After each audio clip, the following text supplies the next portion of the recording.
नमस्कार दोस्तों, right way motivated YouTube channel में आप सभी का स्वागत है। जीवन में कामयाब होना चाहते हैं तो इस एक चीज का साथ कभी ना छोड़े, सफलता आपके कदम चूमेगी। आचार्य चाणक्य को सिर्फ भारत ही नहीं बल्कि दुनिया में भी अर्थशास्त्र, राजनीति और कूटनीति का माहिर कहा जाता है। उनकी नीतियाँ और विचार आज भी समाज और परिवार में जीने के सलीके सिखाती हैं।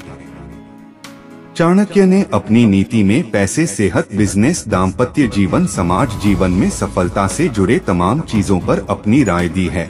अगर आप इनकी नीतियों को अपनाते हैं तो आपको जीवन में कभी भी परेशानियों का सामना नहीं करना पड़ेगा। आचार्य चाणक्य ने अपनी एक नीति में जीवन में सफल होने के बारे में भी बताया है। इस नीति के जरिए उनका कहना है कि यदि आप वास्तव में अपने हर सपने को पूरा करना चाहते हैं तो इसके लिए आपके अंदर यह एक चीज होना बहुत जरूरी है। तो चलिए जानते हैं क्या है वह एक चीज जो आपके अंदर होनी चाहिए। आचार्य चाणक्य कहते हैं कि जब तक तुम दौड़ने का साहस नहीं जुटा पाओगे, तुम्हारे लिए प्रतिस्पर्धा में जीतना हमेशा असंभव बना रहेगा। इस कथन के जरिए आचार्य चाणक्य कहना चाहते हैं कि यदि जीवन में हमेशा सफलता हासिल करना चाहते हैं तो इसके लिए आपको खूब मेहनत भी करनी पड़ेगी है। हो सकता है कि ऐसे में आपको कई तरह की मुश्किलों का भी सामना करना पड़े, क्योंकि किसी भी काम को करने में कोई ना कोई परेशानी जरूर आती है। मनुष्य कौन कर्म से राजा बन जाता है और कौन से कर्म से भिखारी बन जाता है। दोस्तों, भगवान शिव एक बार कैलाश पर्वत पर बैठे थे तो माता पार्वती कहने लगी, हे प्रभु, जब से मैं आपके पास आकर बैठी हूँ तब से मैं यही सोच रही हूँ कि आप दुखी इंसान को और दुख देते हैं, वही सुखी इंसान को और ज्यादा सुख देते हैं। गरीब और ज्यादा गरीब होता जा रहा है, अमीर और ज्यादा अमीर होता जा रहा है। और मैं जब भी आपसे पूछती हूँ कि संसार के लोगों के साथ में आप भेदभाव क्यों करते हैं, तो आप हमेशा यही कहते हैं कि यह सब कर्मों का खेल है। इसलिए आज प्रभु मैं यह जानना चाहती हूँ, यदि यह सब कर्मों का खेल है तो कौन से कर्म करने से मनुष्य राजा और कौन से कर्म करने से मनुष्य भिखारी बन जाता है। प्रभु, मेरा आपसे अनुरोध है, मुझे मेरे प्रश्न का उत्तर देकर मेरे मन को संतुष्ट करने की कृपा करें। फिर भगवान शिव कहते हैं, ठीक है पार्वती, तुम्हारा प्रश्न बहुत ही महत्वपूर्ण है। मैं तुम्हें तुम्हारे प्रश्न का उत्तर एक छोटी सी कहानी के माध्यम से दूंगा। इसलिए मैं जब तक तुम्हें कहानी सुनाऊं तुम कहानी को पूरा और मन से सुनना, क्योंकि आधी अधूरी कहानी सुनने से हमेशा आधा अधूरा ही ज्ञान प्राप्त होता है जो जीवन में कभी काम नहीं आता। यदि तुमने कहानी को पूरा और मन से सुना तो निश्चित ही तुम्हें तुम्हारे प्रश्न का उत्तर मिल जाएगा और तुम्हारा मन प्रफुल्लित हो जाएगा। फिर माता पार्वती कहने लगी, ठीक है प्रभु, मैं आपको वचन देती हूँ, आप जब तक कहानी सुनाएंगे मैं आपकी कहानी को पूरा और मन से सुनूंगी। आप कहानी शुरू कीजिए। तो दोस्तों, कहानी शुरू करने से पहले मेरा आप सभी से अनुरोध है कि आप हमारी कहानी में खो जाएं। उससे पहले हमारे चैनल को सब्सक्राइब करके बेल आइकन अवश्य दबा लें, जिससे हमारी हर वीडियो का नोटिफिकेशन सबसे पहले आप तक पहुंच सके और आप हमारी हर वीडियो से प्राप्त ज्ञान का अपने जीवन में लाभ उठा सकें। तो चलिए कहानी शुरू करते हैं। महादेव कहते हैं, ठीक है पार्वती, कहानी को ध्यान से सुनो। एक समय की बात है, किसी गांव में 3 भाई साथ साथ रहा करते थे। उनका नाशपाती का एक पेड़ था। उन्होंने बारी बारी से उस पेड़ की देखभाल करने के लिए आपस में निश्चय किया था। जब 2 भाई खेतों में काम करने चले जाते तो तीसरा भाई पेड़ की रखवाली करने के लिए घर पर ही रह जाता था और वह यही देखता रहता था कि कोई भी किसी प्रकार से पेड़ को हानि ना पहुंचा सके और ना ही कोई और नाशपाती के पेड़ के निकट पहुंचे। वहीं उस दिन उसका सबसे बड़ा भाई पेड़ की रखवाली कर रहा था। फिर वह भिखारी हाथ फैलाकर बोला, बाबा, ईश्वर के नाम पर एक चोरी से नाशपाती तोड़ सके। वही एक बार उन तीनों भाइयों की परीक्षा लेने के लिए स्वर्ग से एक दूत भिखारी के रूप में आया। पक्की नाशपाती दे दो। वही सबसे बड़े भाई ने उस भिखारी को एक नाशपाती दे दी और कहा, यह मेरे हिस्से की नाशपाती है, इसलिए मैं तुम्हें दे रहा हूँ। अन्य नाशपातियाँ मेरे भाइयों के हिस्से की हैं। वही नाशपाती लेने के बाद में भिखारी के रूप में जो दूध था उसने उस बड़े भाई को धन्यवाद दिया और वहाँ से चला गया। वहीं दूसरे दिन दूसरा भाई पेड़ की देखभाल कर रहा था। उस दिन भी दूध भिखारी के रूप में आया और एक पक्की नाशपाती की भीख मांगने लगा। वही दूसरे भाई ने कहा, यह लो, यह नाशपाती मेरे हिस्से की है, परंतु मैं और नहीं दे सकता क्योंकि यह शेष नाशपातियाँ मेरे भाइयों के हिस्से की हैं। इस प्रकार दूध दूसरे भाई को भी धन्यवाद देकर वहाँ से चला जाता है। वहीं तीसरे दिन जब दूध सबसे छोटे भाई के पास आया तो उसने भी उसे बड़े भाइयों की भांति उत्तर दिया और एक पकी हुई नाशपाती दे दी और कहा, यह नाशपाती मेरे हिस्से की है, आप इसको लेकर चले जाओ, शेष नाशपाती मेरे भाइयों के हिस्से की है, मैं एक से ज्यादा आपको नहीं दे सकता हूँ। फिर वह दूत उस तीसरे भाई को भी आशीर्वाद देता है और वहाँ से चला जाता है। वहीं अगले दिन सुबह वह दूत एक साधु के रूप में उन तीनों भाइयों के घर गया। उस समय वह सभी भाई घर पर मौजूद थे। तो साधु ने कहा, बच्चों मेरे साथ आओ, नाशपाती के पेड़ की रखवाली करने की अपेक्षा में तुम्हें एक अच्छा काम दूंगा। फिर तीनों भाई उस साधु के साथ चल दिए। वहीं चलते चलते दूर एक बड़ी गहरी नदी के किनारे पहुँचे। वहीं साधु ने सबसे पहले बड़े भाई से पूछा, बेटे तुम मांगो, मुझसे क्या मांगते हो? मैं तुम तीनों भाइयों से बहुत ज्यादा खुश हूँ, तुम जो भी मांगोगे तुम्हें वही मिलेगा। वही सबसे बड़े भाई ने कहा, कितना अच्छा होगा यदि आप इस नदी का सारा जल शराब के रूप में बदल दें और मैं इसका मालिक बन जाऊं। वही साधु ने अपनी छड़ी घुमाई और सारी नदी शराब में तब्दील हो गई। लोग बड़े बड़े डिब्बों में मदिरा भर भर कर ले जाने लगे। कुछ ही देर में ऐसा मालूम पड़ने लगा मानो एक बड़ा व्यवसाय हो रहा हो। लोग अपने काम में व्यस्त इधर उधर भाग रहे थे और सबसे बड़े भाई को सम्मान पूर्वक मालिक कहकर संबोधित कर रहे थे। वही ऐसा नजारा देखकर जो साधु के रूप में दूत था वह कहने लगा, देखो भाई, तुम्हारी इच्छा पूरी हो गई, तुम धनवान हो गए, परंतु एक बात ध्यान रखना, गरीबों को कभी मत भूलना, उनका भी हमेशा ध्यान रखना। वही सबसे बड़े भाई को मदिरा के व्यवसाय में लगाकर साधु दोनों भाइयों के साथ आगे बढ़ चले और फिर धीरे धीरे आगे बढ़ते हुए वह सभी एक बड़े से मैदान में पहुँचे जहाँ पर बहुत से कबूतर दाना चुग रहे थे। वहीं दूसरे भाई से कहा, मांगो, तुम्हें क्या मांगना है, तुम भी जो मांगोगे तुम्हें वही मिलेगा। वही साधु की बात सुनकर दूसरे भाई ने उत्तर दिया, यदि आप मुझसे खुश हैं तो यह कबूतर बदलकर भेड़ हो जाएं और मैं इनका मालिक बन जाऊं तो इससे अच्छा और क्या होगा। आप इन सभी कबूतरों को भेड़ के रूप में बदल दो। वही दूत ने पहले की तरह अपनी छड़ी घुमा दी और पहले जैसी दो रेखाएं खींच दी। वहीं ऐसा करते ही पूरा मैदान जो था भेड़ से भर गया। वहीं स्त्रियां भेड़ों को नहलाने लगी, कुछ लोग बाजार में बेचने के लिए मांस तैयार करने लगे और कुछ उनकी सफाई में लगे हुए थे। वह सभी अपने अपने काम में व्यस्त थे और दूसरे भाई को उन्होंने ने अपना मालिक समझ लिया था। वही दूत ने दूसरे भाई से कहा, अब तुम्हारी भी इच्छा पूरी हो गई है, तुम सुखी और संपन्न बन गए हो, परंतु एक बात का ख्याल रखना, हमेशा निर्धन लोगों की मदद करना, गरीबों को कभी भूल मत जाना। और फिर इस प्रकार दोनों भाइयों के धनवान बनने के बाद में वह दूत सबसे छोटे भाई को लेकर वहां से आगे बढ़ गया। वहीं कुछ दूर जाने के बाद दूत ने सबसे छोटे भाई से कहा, अब बेटे तुम भी मांग लो, तुम क्या मांगते हो, तुम भी जो मांगोगे तुम्हें वही मिलेगा। वही सबसे छोटे भाई ने उस साधु से कहा, मुझे केवल एक ही चीज चाहिए, वह एक धर्मपरायण स्त्री, यदि आप मुझे देना चाहते हैं तो एक धर्मपरायण स्त्री दे दीजिए।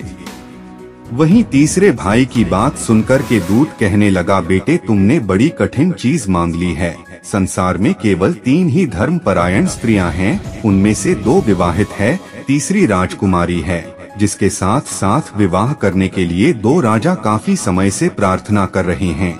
और अब यदि तुमने हमसे धर्मपरायण स्त्री को ही मांगा है तो हमारे साथ चलो, हम राजा के पास चलते हैं, जिनकी वह बेटी है जो धर्मपरायण स्त्री है, जो एक राजकुमारी है, हम चलकर तुम्हारी इच्छा राजा के सामने प्रकट करेंगे।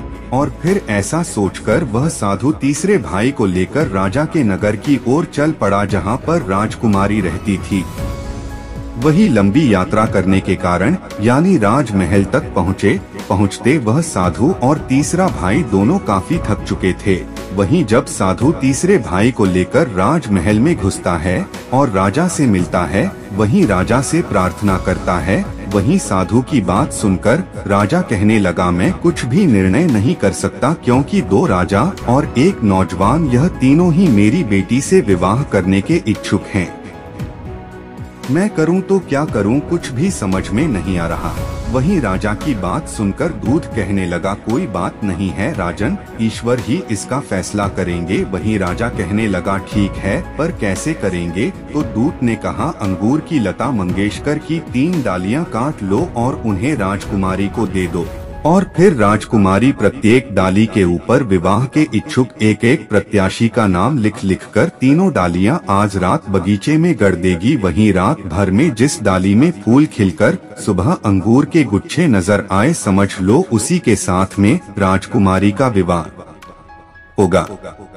भगवान शिव कहते हैं, हे पार्वती, इस प्रकार जब राजा और राजकुमारी दोनों इस उपाय से प्रभावित हो गए तो 3 डालियों पर उनके नाम लिखकर बगीचे में गिरा दिए। सुबह 2 डालियां सूख गई, तीसरी डाली हरी भरी थी और उसमें अंगूर के गुच्छे लटक रहे थे, और जिस डाली पर अंगूर के गुच्छे लटक रहे थे उस डाली पर सबसे छोटे भाई का नाम लिखा हुआ था।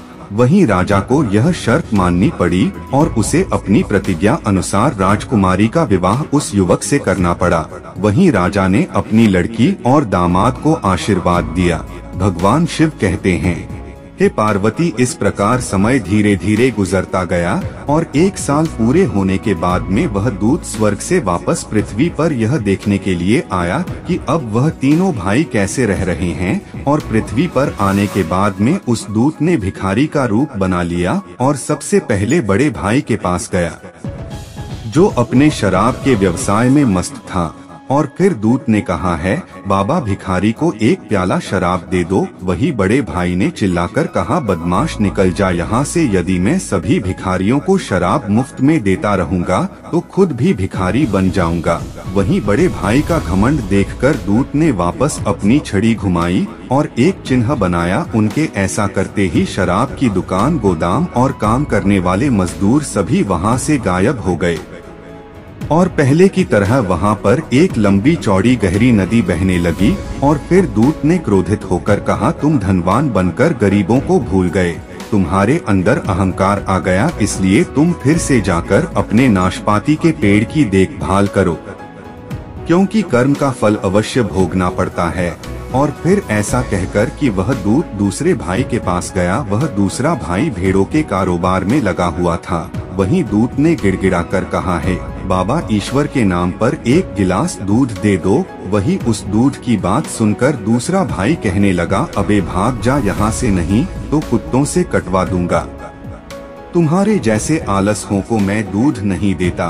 तुम लोग इतने गरीब हो, यदि मैं गरीबों को दूध बांटने लगा तो एक दिन में भी गरीब हो जाऊंगा। आज के बाद में दोबारा अपनी शक्ल मत दिखाना। वहीं दूसरे भाई का भी अहंकार देखकर दूत ने पहले की तरह अपनी छड़ी को घुमाया और कुछ लकीरें खींच दी। फिर सभी भेड़ काम करने वाले मजदूर सभी गायब हो गए और पहले की तरह वहाँ पर एक मैदान सा हो गया, जहाँ पर बहुत सारे कबूतरों का झुंड पहले की भांति दाना चुगने लगा।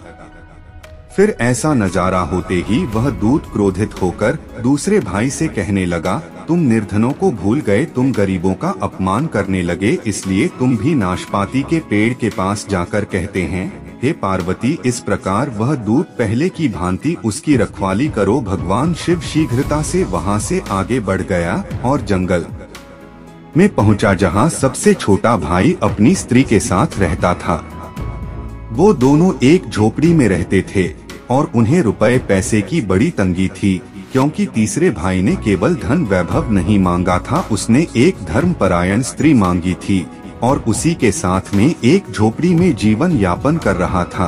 वही वह दूत भिखारी के रूप में जब तीसरे भाई की झोपड़ी में पहुंचा तो जाकर कहने लगा, भगवान तुम्हारा भला करें, मुझे खाने को कुछ भोजन और रात के लिए आश्रय दे दो।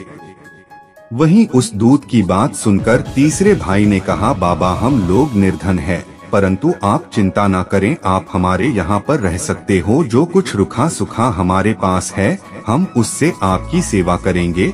वहीं पति पत्नी दोनों ने दूध को आग के निकट सर्दी से बचाने के लिए स्थान दिया। पत्नी ने रात का भोजन अलग अलग 3 आदमियों के लिए रखा था। वह इतने गरीब थे कि उनके पास आटा तक नहीं था।